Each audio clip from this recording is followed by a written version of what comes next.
I was the founding farmer and farm manager here for about 4 years. The farm grew kind of first as just a set of raised beds along the wall there. And even in that first year when it was just small raised beds, we started having children's groups come out. And they would do a lot of the handprints on the wall and do some short lessons and kind of engaging and checking out worms and things. So the farm grew always with the interest in kids groups and child nutrition, because that was a big focus of Novick. When I came on board, I had worked as a refugee resettlement case manager and I'd run refugee community gardens in the neighborhood for years.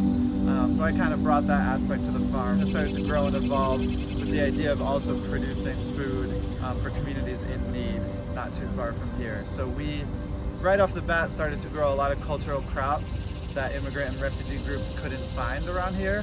So even in that first year, we right away grew a lot of our children's programs into more, had tons of school groups coming out, and then also started our farm stand in the neighborhood where we would sell the crops. First year was just selling everything for $1, trying to get as much food as we could out into the community. Had a lot of community members who were really involved with the creation of the farm, so we had huge work days with sometimes even 50 or 100 people from the neighborhood coming out and helping till the land and move compost and plant. So it really grew out of kind of a communal effort from a lot of different communities, from Burma, Nepal, and Thailand, and Bhutan, and then a lot of other people from the community who just came out to help. So those kind of key components have contributed to the growth and evolution, as the farm has changed over the years, but really kept a lot of it the same as well.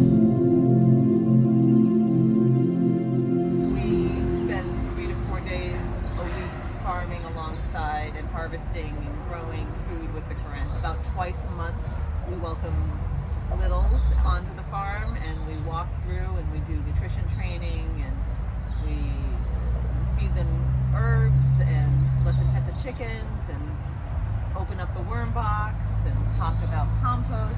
The day-to-day is really just kind of sharing our skill sets among each other and really teaching each other kind of what we know when it comes to growing different types of food. I mean, it's obviously been a very long process that's kind of happened super organically, and all the emphasis and work was put into food access, and that's kind of where our mission has stayed. The past farmers really leaned into that, and that's what I picked up in 21. So when we first started here at the farm was a very blank slate. Actually, it was filled with lots of debris and other things. So this picture you see, there was actually lots of cleaning and work before it, but we were able to rent a tractor for like 1 day from another urban farm and till up the whole site. We quickly learned about water and flooding, so the farm did not remain as clean until it is in this picture, but it was very exciting during this year. This was after a couple years of growing smaller on the side, and then we finally decided to go for it and get a much larger space to grow and produce a lot more food. So this was very early on in the beginning. But the community started to farm here about 9, maybe 10 years ago, right around its inception. They brought their seeds, they started to cultivate the land with Adam. We've had our low-cost farm stand in the community that community members can access in a lot of different ways. And when I was working here, we would grow thousands of pounds of produce a year. And the farm stand, I think tracking it with numbers, often there was more than 100 people each week.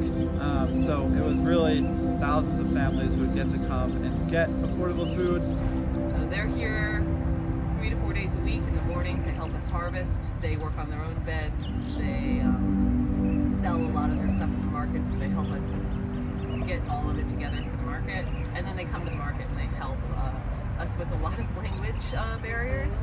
And the really big thing is that the food was culturally relevant, so it was crops often that no one else was growing, that couldn't be found in stores nearby, and especially for a lot of the new communities, it was really special crops for them. So it's a very small, very tight community, and they come out to the farm, the elders with the kids during different celebrations where we seed save, where we eat together, where the elders get to wander around and feel like a connection to a place that they can't return to, where the kids get to learn where their food is from.